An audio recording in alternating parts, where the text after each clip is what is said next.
Hi everybody. Welcome to honey stories. నేను మీ లక్ష్మి. అసుర love and war 33 episode యార్. Next day మోకాళ్ళ మీద చేతులాంచి 2 చేతులు బొటనవేళ్ల గోళ్ళని పళ్ళతో కొరుకుతూ డీప్ థింకింగ్‌లో ఉంది జాను. ఏంటి అంత దీర్ఘంగా ఆలోచిస్తున్నావు అని భుజం తట్టింది బామ్మ. తల తిప్పి చూసి మనుషులు అసూయ పెరిగితే చాలా ప్రమాదం కదా నాన్ని అంది జాను. ఏమైందిరా? ఎవరేమైనా అన్నారా అని అనుమానంగా చూసింది బామ్మ. నన్ను ఏమనలేదు నాని అనేస్కోపు నువ్వు అన్నయ్య ఎవరని నాకు తెలుసు. నేను డిసిషన్ తీసుకున్నాను. నువ్వు నో చెప్పకూడదు అని మెల్లగా అందామె. ఏంటది అని సీరియస్గా మొహం మార్చేసింది పెద్దావిడ.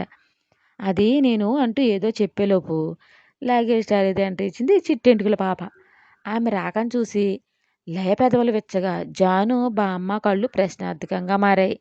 నమస్తే బామ్మగారు అని వినమ్రతతో నమస్కారం చేసింది రితిక. జాను పాప కొరియర్ సిరీస్ హీరోయిన్ల ఎక్స్ప్రెషన్స్ పండించింది. నువ్వేంటి పెట్టి బేడతో సహా వచ్చావు అని గదిగా చూసింది పెద్దావిడ. నేనే రమ్మన్నాను అత్తయ్య అంటూ వచ్చింది ఊర్మిళ. ఓ ఎలా రివెంజ్ ప్లాన్ చేసావా అనుకుని నువ్వు రమ్మన్నావా ఎందుకు అని గంభీరంగా అడిగింది బామ్మ. రితిక నువ్వు రూమ్కి వెళ్ళు అని ఇంటికి గెస్ట్ వచ్చినప్పుడు ఎందుకు ఏంటి అని అడుగుతావా నాని అని నవ్వు నటించింది జాను. లయ తనని తీసుకెళ్ళు అని పిలిచింది ఊర్మిళ. అప్పుడు ముందుకు వచ్చి కమాన్ రితిక అని ట్రాలీ పుచ్చుకుంది లయ. దివాళీ చిచ్చుబుడ్లా పెరుగుతున్న లయ మొహాన్ని చూసి ఇదంతా నీ కన్నింగ్ ప్లానా బేబీ అనుకుంది జాను. ఇప్పుడు చెప్పు దీన్ని తీసుకురావడం నీ ఉద్దేశం ఏంటి అని సూటిగా ప్రశ్నించింది బామ్మ. నాకే ఉద్దేశాలు లేవు అత్తయ్య.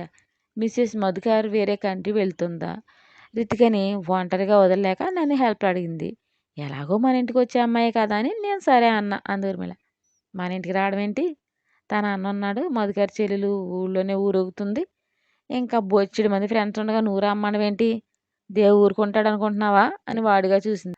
అత్తగారి మాటలు లక్ష్య పెట్టకుండా బంతి అని పిలుస్తూ వెళ్ళి రితికకు ఏం కావాలో చూసుకో అని ఆర్డర్ వేసి తన రూమ్కి వెళ్ళింది ఊర్మిళ. నాని అంతా అన్నయ్య చూసుకుంటాడు. నువ్వు బీపీ పెంచుకోకు అని చేతిని పట్టుకుని ఫ్రెష్ చేసింది జాను. ఎన్నని చూసుకుంటాడు? ఎన్నని చక్క పెడతాడు. అసలు తల్లి చేసే పనులేనివి అని అడిగింది బామ్మ. చిన్నమామని అలా మెల్ట్ చేశారు నాని. ఇదంతా నీ మనవరాలయ్య ప్రోత్సాహంతో పక్కా స్కెచ్తో వచ్చింది నేలముచ్చిది అనుకుంది జాను. నువ్వేదో చెప్పబోయావు అదేంటి అని గుర్తు చేసింది పెద్దావిడ. కొన్ని నిమిషాల ముందు నేను ఇంటి నుండి బయటికి వెళ్ళి ఏ పీజీలో అయినా ఉందాం అనుకున్నా.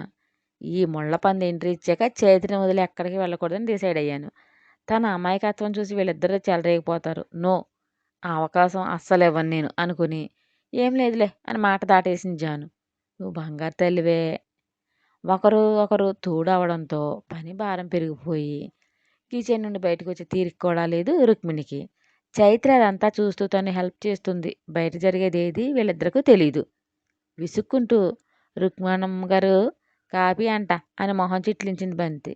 ఇంతకు ముందే కదా ఇచ్చాము, మళ్ళీ కాఫీ ఎవరికి అని అయోమయంగా అడిగింది చైత్ర.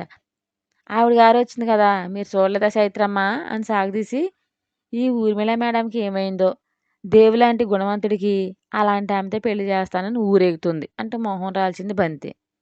కాఫీ కలుపుతూ ఈమె ఇప్పుడు ఎందుకు వచ్చింది శివ చూశాడా అని కాఫీ మగ్ బంతి చేతిలో పెట్టింది చైత్ర. ఇవేమీ ఊర్మిళ ముందు మాట్లాడకు బంతి జాగ్రత్త అని హెచ్చరించింది రుక్మిణి.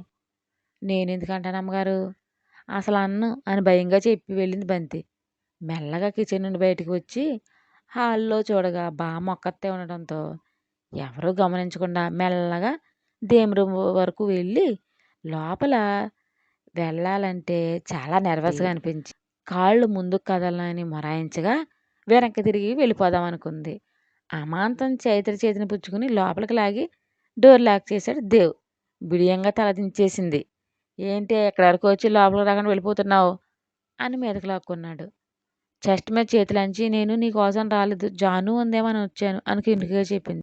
కొయ్ కొయ్ కోతలు ఎవరికి చెబుతావే కహానీలు అని తన సందిట్లో బిగించి ఇది నీ రూమ్ కూడా రా ఎందుకు అంత షై అవుతున్నావు అని ముద్దు పెట్టాడు.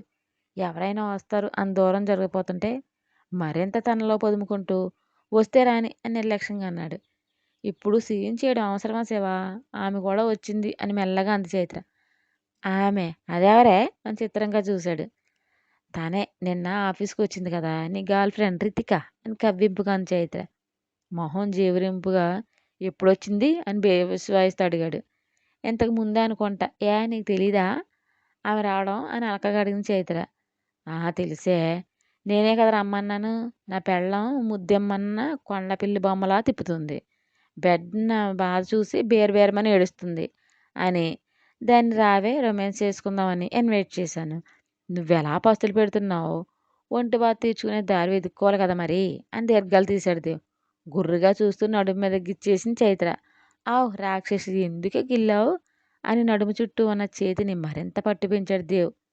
"నాతో పరాచికాలాడితే నాకు కాలుతుంది. నాకు మండితే గిచ్చడం కాదు కురుకుతా" అని నోరు తెరిచింది. "బూదురు కప్పలా బానే తెరిచావు గానీ ఏది ఎక్కడ మండుతోంది చూపించవే. చల్లటి మందిస్తాను" అని హస్కీ వాయిస్‌తో అడుగుతూ మెడ వంపులో ముద్దు పెట్టి, "నేచురల్ బ్యూటీ నాకుండగా అలాంటి ఆర్టిఫిషియల్ ఫ్లవర్ నాకెందుకే చందనాల బొమ్మ" బొమ్మ అని ఆమె మేని పరిమళాన్ని గాఢంగా పీల్చుతూ, "చంపేస్తున్నావే" అంటూ మెత్తగా సవ్వడి చేస్తున్న ఎద ఎత్తుల మీద ముద్దుల ముద్రలు వేశాడు దేవ్. లోపలేని తీపి బాధ ఒళ్ళంతా రేగగా తమకంగా దేవ్ తల ఎదకేసి గట్టిగా హత్తుకుంది చైత్ర. నైట్ డీప్ స్లీప్‌లో ఉండగా హత్తుకున్న ఎంత సాటిస్ఫాక్షన్‌గా అనిపించలేదు. ఇప్పుడు తన నిచ్చెలి నుండి ఇలాంటి స్పందన రాగా విచిత్రుడై మెల్లగా ముద్దులు పెడుతూ బెడ్ మీదకు చేర్చాడు దేవ్. దేవ్ మెడ చుట్టూ చేతులు వేసి దగ్గరకు అదుముకుంది. ఎగసపడే సంద్రపు అలలా ఉవ్వెత్తున ఎగసిపడింది ఆమె మీద అతని ప్రేమ. గాఢంగా ముద్దులు పెడుతూ చేతులతో చేతుల్ని జతవేసి పెదవులతో పదనిసలు పలికిస్తూ వీణ మీటుతూ ఒక్కొక్క వలవల్ని తప్పించాడు. పూర్తిగా అతని వశమై సర్వం మర్చిపోయి వీపు మీద చేతులు వేసి నిమురుతూ శివ అంటూ మత్తుగా పలవరించింది. అంటూ హమ్మింగ్ వాయిస్‌తో శబ్దం చేసి తెల్లగా పాలనురుగులా సుకుమారంగా ఆమె దేహం మీద పెదవులు పయనం సాగించి తాపాన్ని రేపాడు. చెంపల మీద స్మూత్‌గా నిమురుతూ అరమోడ్పు కన్నులతో తన ప్రియసకుడి రూపాన్ని అపురూపంగా చూస్తుంది. ప్రేమ నిండిన కళ్ళతో తనని చూడడం చూసి చెక్కుల మీద నిమురుతూ ముద్దుల ముద్రలు వేస్తూ మైలు అని ఇంటెన్షన్ వాయిస్‌తో పిలిచాడు. అని సన్నగా మూలిగింది. "పిచ్చిలేస్తుందిరా నీ అందం చూస్తుంటే" అని శంఖం లాంటి మెడ మీద పెదవులతో రాస్తూ ప్రొసీడ్ అయిపోదామా అని మెల్లగా అడిగాడు. అతని ప్రేమను పూర్తిగా ఆస్వాదించాలని తనలో కలిసిపోవాలని ఆరాటంతో ముద్దులు పెడుతూ తన ఇష్టాన్ని తెలిపింది. ఎద మీదకు చేరి మునిపంటితో హుక్స్ తీసి బంధించబడిన బిగుతైన హిమగిరులను స్వేచ్ఛనిచ్చాడు. సిగ్గుతో చేతులు అడ్డం పెట్టుకుంది చైత్ర. "అబ్బా ఉండరా, నా దగ్గర సిగ్గెందుకు, మనిద్దరం ఒకటే, వేరు కాదు కదరా" అని చేతులను తప్పించి నాలుగుతో లిక్ చేసి గాఢంగా ముద్దులు పెడుతూ కొత్త ఆటలాడాడు. కోరిక ఉవ్వెత్తున ఎగసిపడి దేవు తలని తన ఎదకేసి గట్టిగా అదుముకుంది. వెండి కొండల మీద మొహం రుద్దుతూ ముద్దులు పెట్టి చేతులతో నిమురుతూ కిందకి దిగాడు. లేత తమలపాకులా నున్నగా ఊరిస్తున్న ఉదర భాగాన చేరి ముద్దులు పెడుతూ, "ఇంత చిన్నగా ఉంది, మన బుజ్జితల్లిని ఎలా క్యారీ చేస్తావే అసలు" అని నాలుగుతో లిక్ చేసి పొట్ట మీద మీసాలతో రుద్దాడు. చక్కిలిగిలి పుట్టి కిలకిలా నవ్వేసింది చైత్ర. "వారిని నీకు చక్కిలిగిలి వస్తుందేంటే" అని మళ్ళీ రుద్ది లోతైన నాభిని చేరాడు. కలుగులా విచ్చి పిచ్చ రొమాంటిక్గా అనిపించి నాలికతో అల్లికలల్లి తడి పెదవుల ముద్రలు వేసి నాలుక కొనలతో విచ్చిన నాభిలోతుని కొలిచాడు. "దాచేసుకోనా నిన్ను నాలో, నీవే నేనైపోయి సగం దేహంగా మారిపోనా" అంటూ విల్లులా వంగిన చిట్టు నడుముని చేరి మడతల్ని సవరిస్తూ చిరుగాట్లు పెడుతూ చిరుముద్దుల్ని బహుమతిగా అందించి రహస్యలోతుల్ని కొలుస్తూ టాప్ టు బాటం వరకు ముద్దులతో అంగాంగార్చన చేసి తన ప్రేమ జడివానలో నిలువునా తడుపుతూ పైకి చేరాడు. వణికే అతరాలతో శోకకళతో అనుమతిస్తూ చెంప మీద చేత్తో నిమురుతూ అతని కళ్ళల్లోకి చూసింది.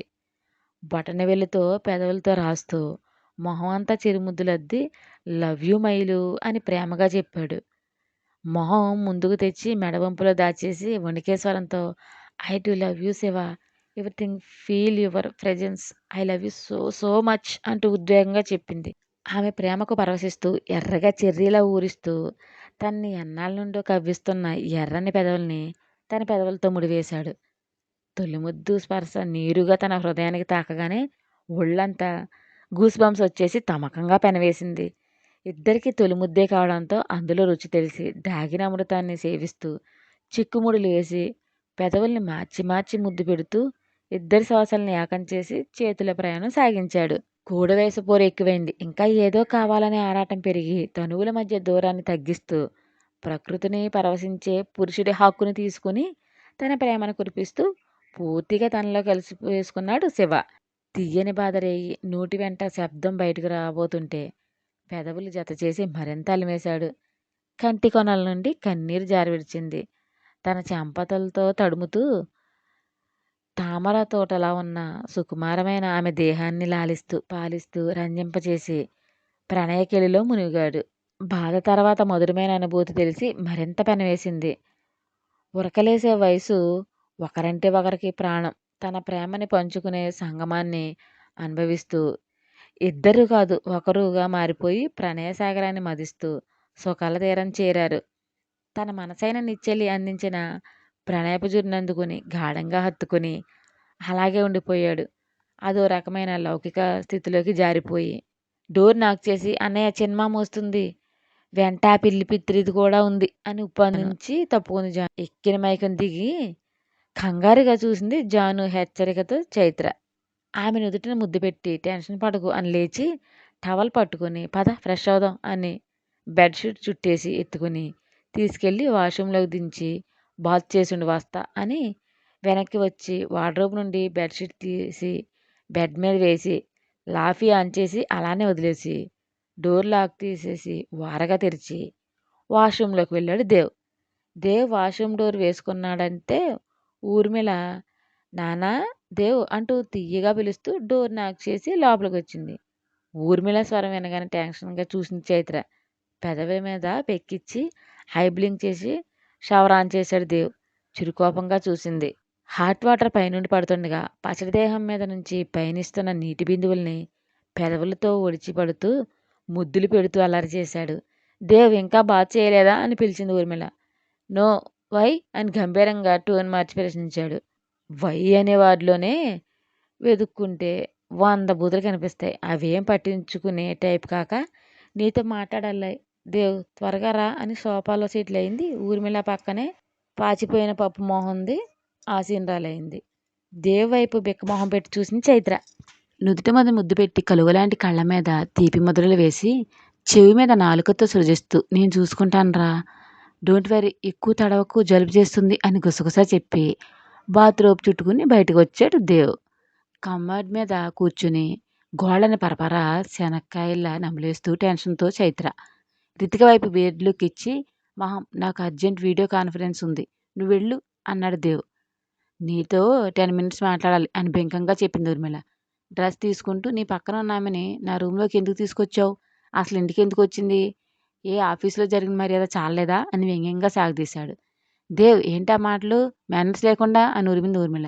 ఎదుటి మనుషులను బట్టి నా సంస్కారం బయటకు వస్తుంది, మీతో సోది చెప్పే టైం లేదు, వెళ్ళండి అని బేస్ వాయిస్తో చెప్పాడు.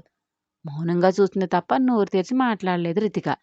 చిట్టెంటికల్ని సాఫ్ట్ హెయిర్గా మార్పించి పద్ధతిగా పోనీ కట్టింది. అలవాటు లేని green legging white top dress వేసుకుని ఎదల పరువాల్ని అసలు బయటకు కనిపించకుండా ఎన్నర్తో బంధించింది. లైట్ మేకప్ కొత్త వాళ్ళు చూస్తే ఎవరి అమాయకపు పౌరం అనకమానరు అలా మారి వచ్చింది రితిక పాప. ఆమె వేషం చూసి పెదల మీద వ్యంగ్యపు నవ్వును పూయించి మామ్ వెళ్తావా అని అడిగాడు. రూమ్కి రారా, రా డాడ్ నీతో మాట్లాడతారంట అని విసురుగా లేచి పద రితిక అని విసవిస నడుచుకుంటూ వెళ్ళింది ఊర్మిళ. ఆంటీ, రూమ్లో ఏదో తేడాగా ఉంది గమనించారా అని మెల్లగా అంది రితిక. నసలు ముడిచి ఏం తేడా ఉంది అంది ఊర్మిళ. స్టోరీ మీకు నచ్చినట్లయితే ఒక లైక్ ఇచ్చి కామెంట్ చేయండి ప్లీజ్. షేర్ అండ్ సబ్స్క్రైబ్ చేయండి బడ్డీస్.